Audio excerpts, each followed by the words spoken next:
Saudara-saudara sendiri pun tidak percaya kepada dia. Jangan heran kalau kau diiri oleh saudara.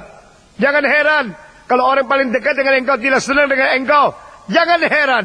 Yesus pernah diiri, pernah tidak dipercaya oleh adik-adik sendiri. Dan engkau bilang, kalau itu Yakobus sama Yohanes itu sudah adiknya. Kenapa? Di sini ada adik-adik lagi. Saudara tidak percaya. Karena itu ada adik sepupu yang menjadi murid. Lebih gampang orang percaya kepada engkau dari orang rumahmu. Saudara-saudara. Lebih gampang mengajar anak orang lain, mengajar anak sendiri. Lebih gampang dekatkan orang lain kepada Tuhan daripada mendekatkan orang yang dekat dengan engkau kepada Tuhan. Karena mereka menghina engkau.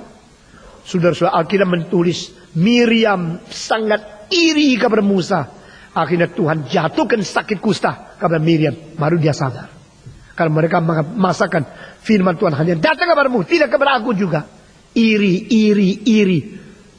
Saya puji Tuhan kalau orang irian tidak iri. Irian jaya. Kalau orang irian jaya semuanya iri jaya cilaka. Saudara-saudara. Orang yang iri itu. Mereka tidak percaya. Pergi, jangan di sini. Yesus menerima hinaan dari adik-adik sendiri. Nah inilah adik-adik yang akhirnya satu-satu percaya. Kapan percaya? Baca lagi. Ayat ke-6. Maka jawab Yesus kepada mereka. Waktuku belum tiba. Tetapi bagi kamu selalu ada waktu. Dunia tidak dapat membenci kamu. Tetapi ia membenci aku. Sebab aku bersaksi tentang dia. Bahwa pekerja-pekerja jahat. Pergilah kamu ke pesta itu. Aku belum pergi ke situ. Karena waktuku belum genap. Demikianlah kata-katanya kepada mereka. Dan ia pun tinggal di Galilea. Semua baca 10. Tetapi sesudah saudara Yesus berangkat ke pesta itu. Ia pun pergi juga ke situ. Tidak terang-terang. Tetapi diam-diam. Orang-orang Yahudi mencari dia di pesta itu. Dan berkata, di manakah dia? Dan banyak terdengar bisikan di antara orang banyak itu. Ada yang berkata ia orang baik. Ada yang berkata tidak. Ia menyesatkan rakyat. Tetapi tidak seorang pun yang berani berkata terang-terangan tentang dia. Karena takut terhadap orang-orang Yahudi. Saudara-saudara. Murid-murid Yesus Kristus. Akhirnya percaya kepada Yesus Kristus. Setelah Yesus bangkit. Saudara-saudara sekalian. Sekarang kita masuk ke dalam poin yang keempat. Lalu begitu dia katakan kepada mereka. Orang-orang 12 suku yang mempunyai Taurat, yang mengerti perbuatan itu penting, tapi sekarang sudah beriman kepada Tuhan. Lalu di mana tempatnya perbuatan? Ini ayatnya. Kita kembali kepada Yakobus pasal 1. Yakobus pasal 1. Ayat yang kedua. Saudara-saudaraku, anggaplah sebagai suatu kebahagiaan apabila kamu jatuh ke dalam berbagai-bagai pencobaan. Sebab kamu tahu bahwa ujian terhadap imanmu itu menghasilkan ketekunan. Nah saudara-saudara, sekarang dia mulai mengkaitkan saudara-saudaraku yang sudah mengerti Taurat, saudara-saudaraku di dalam 12 suku, saudara-saudaraku yang selalu mementingkan dalam perbuatan, imanmu sekarang diuji. Berarti ini ada 12 suku yang sudah menerima Tuhan atau belum? Sudah belum? Saya tanya sudah belum? Dari mana tahu sudah? Karena imam. Nah mereka ada orang menerima Taurat mengenai perbuatan. Tapi mereka sekarang ada orang berimam. Nah di sini dari ayat ini langsung menjadi sesuatu introduksi seluruh buku. Saudara-saudara. Kaitan iman dan kelakuan. Iman dan kelakuan mulai dari sini. You have faith already in Jesus Christ. Now your faith must be proven. Must be purified. Must be completed. Imanmu akan di-accomplish. Akan disempurnakan. Akan diuji. Akan diketahui. Diketahui dengan apa? Melalui ujian. Engkau bilang, kenapa di sini tulis pencobaan? Nah ini sedikit pemakaian istilah yang agak sedikit kurang jelas. Saudara-saudara, sebenarnya yang dimaksudkan di sini bukan pencobaan, tetapi ujian. Di dalam seminar saya mengenai ujian dan pencobaan untuk menyaring seluruh kitab suci, kita sudah menemukan perbedaan sifatnya. Ujian bukan pencobaan dan pencobaan bukan ujian. Sehingga membaca istilah ini harus engkau mengerti sebagai ujian bukan pencobaan. Apalagi penterjemahan bahasa Indonesia sering kacau. Penterjemahan bahasa Indonesia dari kitab suci ini masih perlu dikoreksi banyak sekali. Karena banyak istilah yang kacau yang belum dibenarkan. Saudara-saudara, di sini arti aslinya bukan pencobaan, tapi ujian. Apakah bedanya pencobaan dan ujian?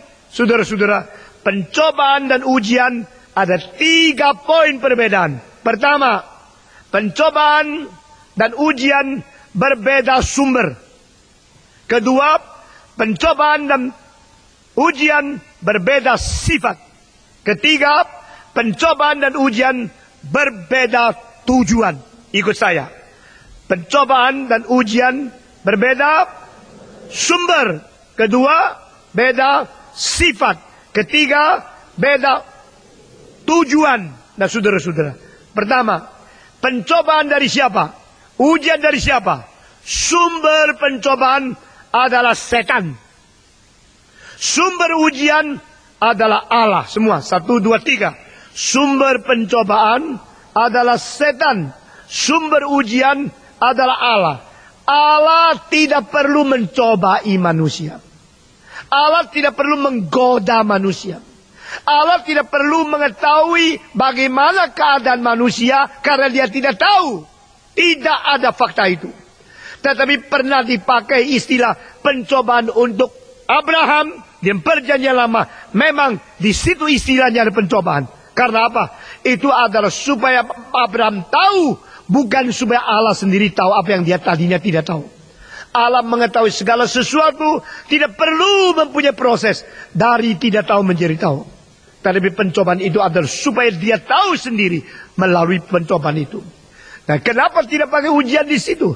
Karena ujian selalu mempunyai kesulitan, kesengsaraan yang besar dialami oleh pribadi yang diuji. Tapi di situ Tuhan mau tahu hatinya dia untuk dijadikan satu bukti supaya zaman sesudahnya semua tahu untuk orang lain, bukan untuk Tuhan. Tuhan mau supaya tahu dan tahu itu boleh diketahui oleh orang lain. Saudara-saudara sekalian, kedua, pencobaan dari setan, ujian dari siapa? Dari Tuhan Allah. Kedua, pencobaan bersifat jahat, ujian bersifat baik semua. Pencobaan bersifat jahat, ujian bersifat baik. Ketiga, pencobaan menjatuhkan manusia ke dalam dosa. Ujian menyempurnakan dan memurnikan iman dan kerohanian. Semua. Pencobaan menjatuhkan manusia ke dalam dosa. Ujian memurnikan dan menyempurnakan iman orang yang percaya kepada Tuhan. Nah, dengan demikian Tuhan tidak dicobai dan Tuhan tidak mencobai semua. Tuhan tidak dicobai dan Tuhan tidak mencobai manusia. Karena apa? Karena dia bermotivasi baik.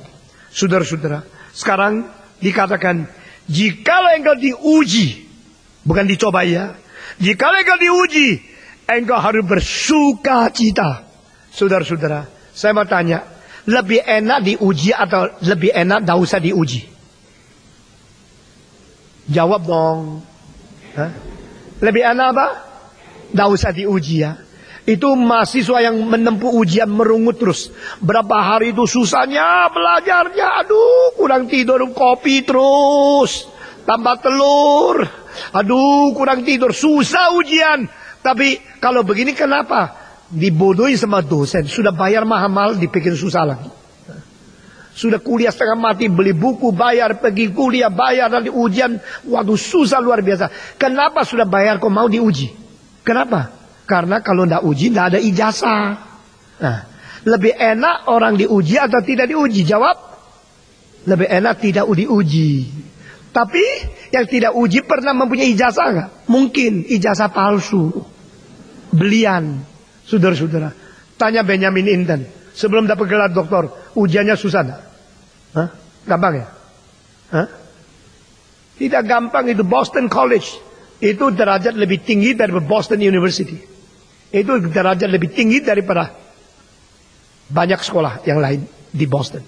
Saudara-saudara, Boston College salah satu yang tertinggi di dalam bidang-bidang tertentu.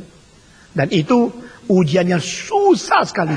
Tapi akhirnya bagaimana? Mati-matian belajar. Sesudah uji, dapat ijazah. Yang tidak uji, enak, tapi tidak ada ijazah. Bedanya kau ikut dengar khotbah terus enak ya? Karena tidak ada ujian kan? Ketawa lu. Kenapa tidak ikut street?